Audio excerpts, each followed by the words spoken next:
You see these signs behind us. All the arrests have been made over the last 100 days. Homicide, child sex abuse, rape and sodomy. The mugshots of those who have been captured and taken off the streets. Why do you want people to see that? Why do you want the press to see that? Well, look, the mainstream media, as you know, Brian, doesn't want to cover this story. What we've done is get violent criminals and other lowlifes on the street. It's literally a murderer's row here on the lawn of the White House. And these are people that we've taken out of the country since we came into office. Last month, we had the lowest border crossings on record. And that's a result of not new legislation, as Biden said we would need, but just a new president getting the job done. We've reunited over 5,000 children with their families or a safe guardian since we came into office. We're cleaning up our communities. We're getting rid of all these guys. I mean, look at these. These are all heinous crimes. These are violent crimes. That would be a Law and Order episode, and we have to get all of them out of the country. So Look how amazing this is. This is a master troll move by Trump and the White House. Holy mackerel. I am loving this on the White House driveway, right on the lawn, posting pictures in front of every single reporter now. These images of the Democrat voters, you could say, or the people that they support, the people they defend, because they don't defend Americans, all over the backdrop that every single media personality and network has to do their daily hits on the White House, and it's driving MSNBC nuts. What an absolute master dragon chess master move by Trump and the White House. Look, we just arrested a judge, Pam Bondi, for impeding ICE enforcement removals. I said from day one, you don't have to support ICE's operations. You can support sanctuary cities if that's what you desire to do. Sanctuary cities can stand aside and watch ICE keep their communities safe. Because any public official, whether you're mayor, city councilman, or governor, their number one responsibility is protection of the communities. And ICE has been clear, we're targeting public safety threats and national security threats. I can't believe there's any elected official, and especially a judge, that doesn't believe we should be doing that, and they should be helping us. But I said from day one, you can sit aside and watch, you can argue against us all you want and protest all you want, but when you cross that line, and I've said this 1,000 times, when you cross that line to impediment or knowingly harboring, concealing an illegal alien from ICE, you will be prosecuted, judge or not. And as far as releasing so many people, you know why the Biden administration released millions of people in the United States? No one ever talks about it. I'll talk about it. Why did they release people into the interior of the United States and put them, rather than put them into an ICE bed? Why not put them in an empty ICE bed at $127 a night rather than in a hotel room at $500 a night?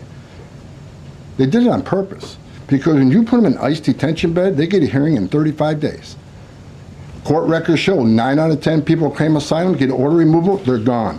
But if you release them and put them in a hotel room at $500 a night, their hearings can be 5, 7, 9 years if you pull out all appeals. And what are they hoping for then? That another Democrat administration is in power. They can award an amnesty to millions. This is about selling this country off for future political power. That's what it was.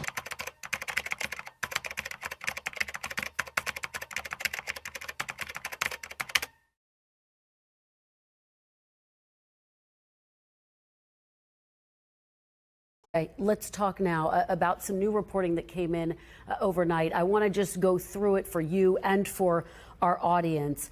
3 U.S. citizen children have been deported with their mothers. Now, this is according to the Washington Post. The family's lawyer says one of them is a 4-year-old with stage 4 cancer, deported without medication or ability to contact doctors. The family's lawyers are also saying their clients were denied communication with family and legal representatives before being deported. And it's raising concerns about the issue of due process, that it's being violated. So let me ask you, is everyone on U.S. soil, citizens and non-citizens, entitled to due process?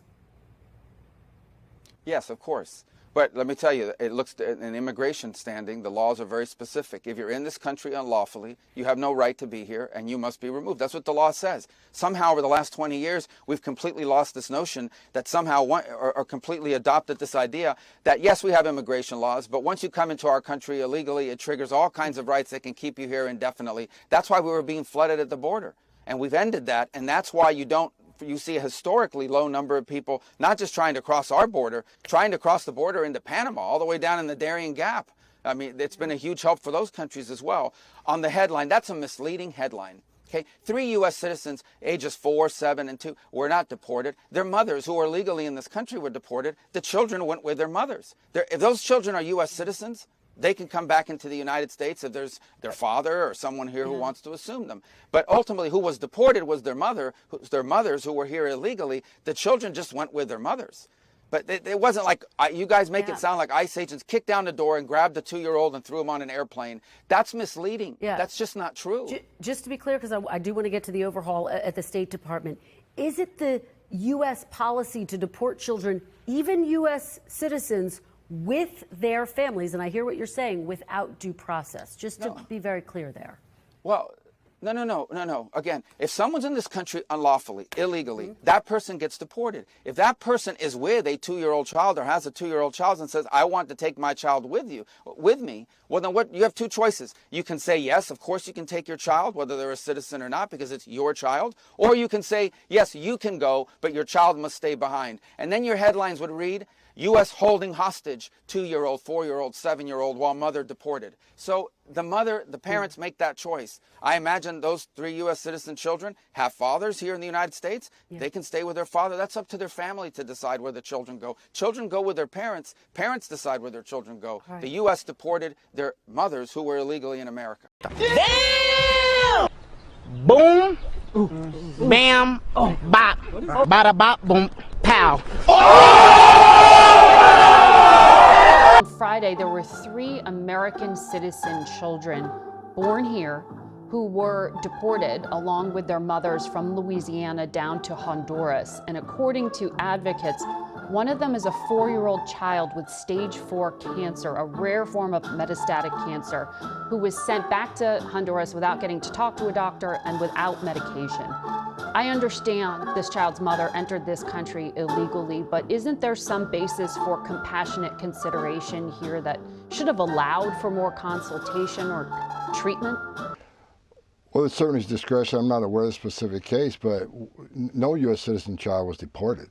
Deported means you got to be deported by the immigration judge. We don't deport U.S. citizens. The mother was deported along with the children. The children aren't deported. The mother chose to take the children with her. When you enter the country illegally, and you know you're here illegally, and you choose to have a U.S. citizen child, that's on you. That's not on this administration. If you choose to put your family in that position, that's on them. Look. You got a point right here. It is. Boom. Bam. Bop. Bada bop. Boom. Pow. Be compassionate consideration for a 4-year-old child undergoing treatment for cancer. I didn't say that. I said that was the question. ICE officers do have discretion. Yeah. ICE officers do have discretion. I'm not familiar with the specific case. I don't know what facts surround this case. I've just made aware of this when you mentioned this morning. I was not aware of that case. On Friday, a federal judge who was appointed by President Trump said a 2-year-old American citizen child had been sent to Honduras with the mother who was deported. But the judge said, quote, there was no meaningful process. So again, this is another similar situation and dynamic. Shouldn't there be special care when these deportation cases involve small American-born children? Well, first of all, I disagree with the judge. There was due process. That female had due process at great taxpayer expense and was ordered by an immigration judge after those hearings. So she had due process. Again, this is parenting 101. You can decide to take that child with you, or you can decide to leave the child here with a relative or another spouse. Having a U.S. citizen child doesn't make you immune from our laws of the country. American families get separated every day by law enforcement. Thousands of times a day when a parent gets put in jail, the child can't go with them. If you're an illegal alien, come to this country, and you decide to have a U.S. citizen child, that's on you. You put yourself in that position. Well, when it came to this particular case, you just pointed out that they could have made arrangements. The father tried, actually, to make arrangements, as we understand it through our reporting. But he and the mother, who were separated since she was in detention after showing up for her appointment, was only allowed a very brief phone call. The father tried to petition to get the child handed over to an American citizen relative. So the mother had to make this decision and took the child with her. It just seems like there could be some more time frame here around due process allowed. That's what the judge is saying there should have been more of a process here. There was due process. The two-year-old baby was left with the mother because the mother signed a document requesting her two-year-old baby go with her. That's the parent's decision. I don't think the judge knows specifics of this case. Two-year-old went with the mom. The mom signed a paper saying, "I want my two-year-old to go with me." That's a parent's decision. It's not a government decision. It's a parent's decision. The father wrote a note. Anyhow, we have to leave it there. Director, thank you for your time today. We'll be right back. The law clearly says if you arrive at our border without proper documentation, you shall be detained. Not maybe, not think about it, shall. And that's what President Trump's doing. Catch and release is over. That's what the law says, and that's what we've done. I don't ever slow up, no I don't take shit. I got no love for the fakeness. If you wanna play tough and wanna hate this, I'll always show up. I don't ever slow up, no I don't take shit. I got no love for the fakeness. If you wanna play tough and wanna hate this, I'll always show up and make a statement. I don't ever slow up, no I don't take shit. I got no love for the fakeness. If you wanna play tough and wanna hate this, I'll always show up and make a statement. Everything I do so instinctive and so passionate. Every word I move so descriptive like an adjective. I got a vendetta against people who patented being negative when you should be getting after it. I got facts over tracks, this and that. Spitting slow, spitting fast, I could roast, I could gas. Think I'm okay at last, but I don't know if that can erase all the past. And the pettiness, a reflection of the emptiness. Hilarious, you think you're worth my time, you're delirious. Mysterious, because you hide behind a fake exterior. Inferior, you know I'll always be a bit superior. Get off of me, this ain't no humble brag. I want you to hear words, you can say them back.